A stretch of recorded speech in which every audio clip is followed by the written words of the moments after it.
यहाँहरु सम्पूर्णमा नमस्कार। यो मेरो कृषि र समाज युट्युब च्यानलमा यहाँलाई स्वागत छ। म आज विशेष गरी कौशी खेती प्रविधिको बारेमा जानकारी गराउन गइरहेको छु। कौशी खेती प्रविधि भन्नाले आफ्नो घरको कौशी छतमा भएको खाली स्थानमा आफ्नो घरैसी उपभोगको लागि खेती गरिने तरकारी खेती प्रविधिलाई हामी कौशी खेती प्रविधि भन्छौं। यहाँले देख्न सक्नुहुन्छ खेर गइरहेका बजारमा पाइने विभिन्न भाँडाकुँडाबाट रियुज गरेर हामी कौशी खेती अथवा तरकारी लगाएर तरकारी खेती गर्न सक्छौं। जस्तै यो बजारमा पाउने माछाको खोल अथवा स्टेरोफोमहरु प्रयोग गरेर र कौशी हाम्रो छतमा खाली भएको जग्गामा यहाँले देख्न सक्नुहुन्छ यो स्टेरोफोममा हामी बिरुवा उत्पादन गर्न सकिन्छ, देखिरहनु भएको छ। र सानो सानो खालको हाम्रो कौशीमा लाउन मिल्ने यो फलफुलको बिरुवाहरू हामी लाउन सक्छौं।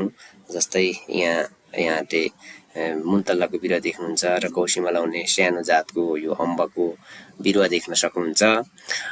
र त्यसैगरी यहाँहरु यो अहिलेको चर्चित फलफुल यो ड्रागन फ्रुटहरु लाउन सक्छौं।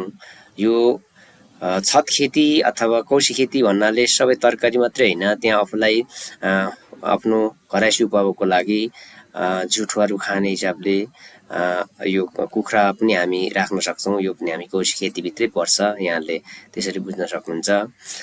यहाँ देख्नुहुन्छ यो अब यो अलिकति साइडमा अलिकति घाम चाहिँ अलि मिलाएर सबै बिरुवाले प्रकाश पाउने गरी हामी कौशी खेतीको डिजाइनहरु गर्नुपर्छ। यहाँले देख्न सक्नुहुन्छ यहाँ एकदम राम्रो गरी खोर्सानीको बिरुवा फलिरहेको छ। त्यसै गरी यहाँ ड्रागन फ्रुट पनि यहाँ देख्न सक्नुहुन्छ। यो सिमीको बिरुवा देख्न सक्नुहुन्छ। यो अलिकति लहर जानेहरु चाहिँ अलि पछाडिपट्टि र यो बीचबीचमा यसरी नै खेती गर्न सक्नुहुन्छ। तर यसमा मुख्य कुरो अलिकति ध्यान दिन पर्ने निकासको व्यवस्था, पानीको निकासको व्यवस्था चाहिँ प्रबन्ध मिलाउनु पर्छ। किनभने पानी जम्यो भने छतबाट अलिकति चुइने सम्भावना, त्यस्तो अलिकति सिपेज हुने सम्भावनाहरु देखिन्छ। यहाँले देख्नुहुन्छ यहाँ हाम्रो भुइँ एसेलो पनि स्ट्रबेरी पनि यहाँ देख्न सक्नुहुन्छ, राम्रो हुन्छ। र घरमा उपभोग गर्ने लेमन ग्रास भयो हैन, यसरी हामी कौशी खेती लाउन सक्छौं।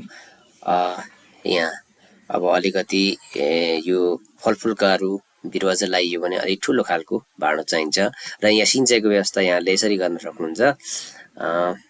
किनभने आफ्नै उपभोगको लागि ल्याइएका सरसामानहरुको खोलहरु प्रयोग गरेर हामी कौशी खेतीहरु गर्न सक्छौं।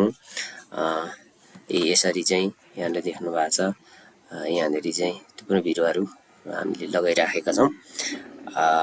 यो छतहरु यसरी पर अलिकति यो घामको प्रकाशहरु चाहिँ मिलाउन जरुरी हुन्छ।